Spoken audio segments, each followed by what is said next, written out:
Everybody, this is Showtime from Showtime Shredded. Size, growth, get big. Today we're going to talk about 7 different ways that you can become successful, if not already.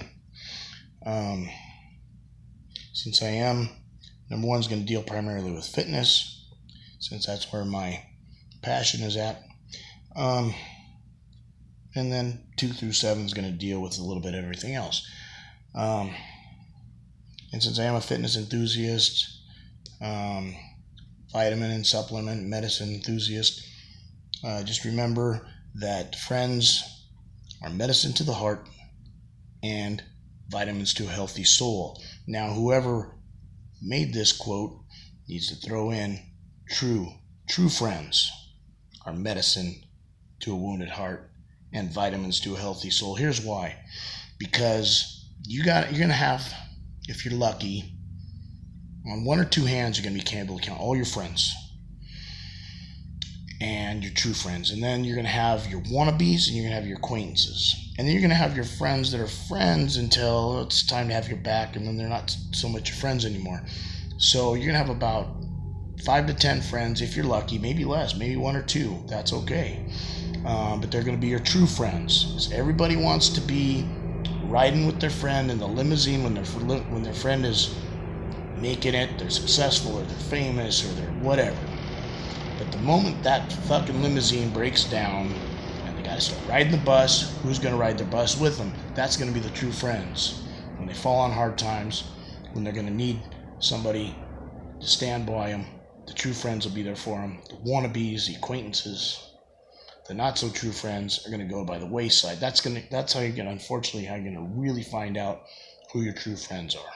You're going to find out who they're going to be, the diamonds in the rough that are going to be there, and you're going to sometimes be able to tell in a short period of time. Sometimes it's going to take a long period of time to find out if they're really your friends or not. So one great way to give a person to find out his character and his integrity is to give him some power.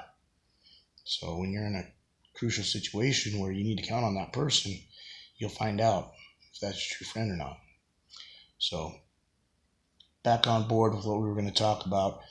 7 steps to success. Number 1, if you want change, you need to change your standards. You need to raise them.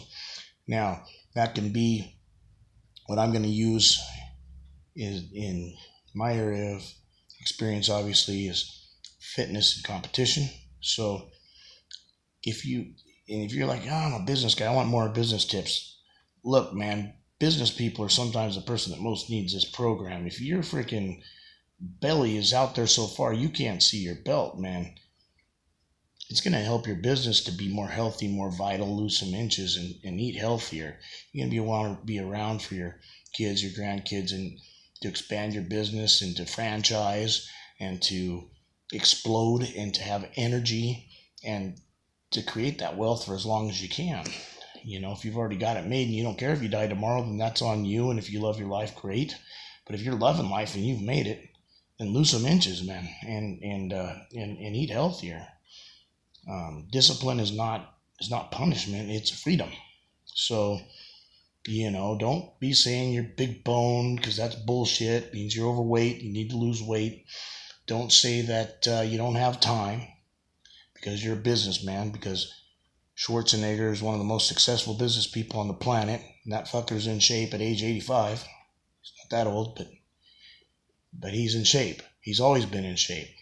From the time he first started exercising at age 14, to the time he started bodybuilding at age 15, he's always been in shape. If he's got time to train, the Pope's got time to train, the President of the United States got time to train, you've got time to train. It's 1% of your day to do 20 minutes. It's 4% of your day if you want to do a full hour. It's not that much time.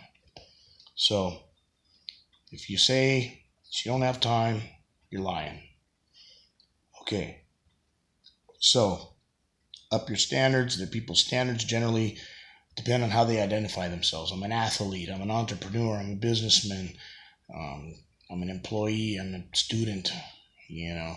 Some people have really low standards of whatever they identify themselves with. That's who they are in their mind. So if you want to improve that, you've got to change your standards. You've got to change your identity in who you want to become, not the person that you are right now. Hold on to what makes you genuine and true and pure, but find some grit to move up the ladder, whether that be fitness or business. And number 2, let the voices know who's boss. What I mean by voices, they're all around us. They're on the television set, they're in the walls, they're in our head, they're in our family members. They're all over the place, and you have to know which ones are real and which ones are just fake in your head, and which ones are full of hot air that mean well, but they're not leading you in the right direction. You got to speak to those mountains. You may or may not be into religion, but the Bible says that we have so much power in our minds that we have the ability to move mountains if we have enough faith to do it. So move the fucking mountain. Speak to your mountains and say, this is going to happen and this and this and this, and here's why, and this is how I'm going to do it. Say it with positive affirmations in the mirror. I should say incantations, because affirmations don't do any good at all unless you change your physiology. If you don't change your physiology, you have no change. So 2 and 3 kind of go hand in hand. Got to let the voices know who's boss. You got to use the I am principle. I'm a champion. I'm a warrior.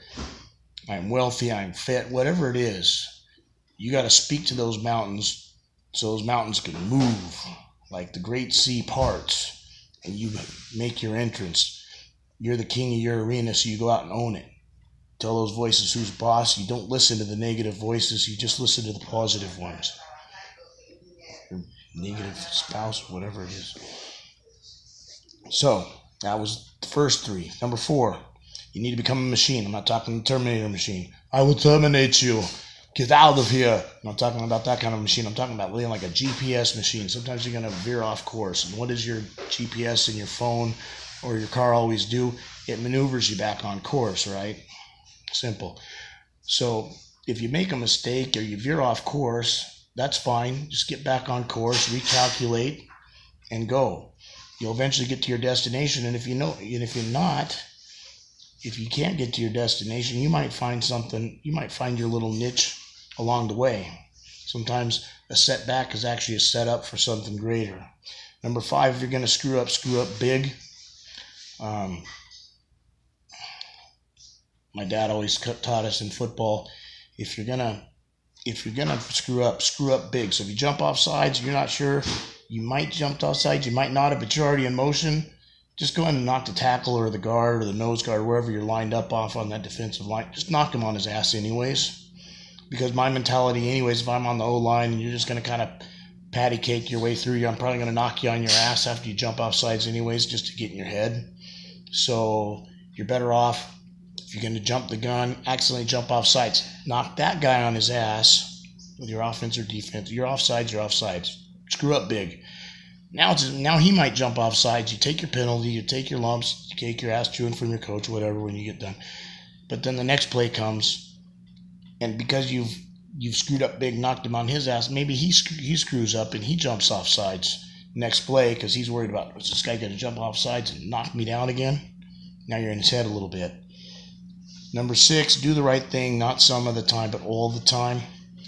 Coach Morgan always used to tell us that because you always practice the way you play. So if you're always disciplined and you're always focused and you're always a grinder and you're kicking ass and taking names, regardless if you be the only motherfucker in the room, but you're the hardest motherfucker in the room, and then if there's more people, you're still the hardest motherfucker in the room. It never changes. That variable, which is you, it never changes. The work ethic never changes. The discipline never changes.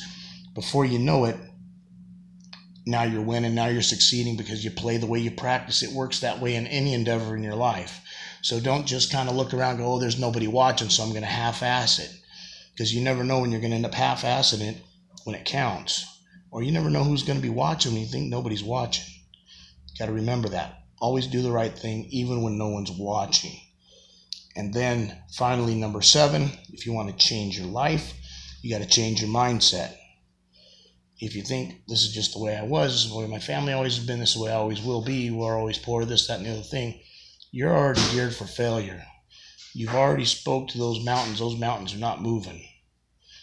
But if you said, you know what, I'm going to be the first one in my family to graduate from high school or to graduate from college or to be an entrepreneur and be wealthy, then fucking do it. And if you believe it, then you will eventually find a way. You'll find your way to break through, just like if you're on defense, on line of scrimmage, you're going to find your way to sack the quarterback or stuff the running back. It's the same thing in bodybuilding. It's the same thing in business. It's the same thing in any endeavor in your life. So take that with a grain of salt, and remember that there's going to be a lot of people, a lot of wannabes, a lot of acquaintances, etc. in your life. It's going to be in and out of your life. But the ones that are your true friends, they're going to leave footprints in your heart. Remember that. Take care, and God bless.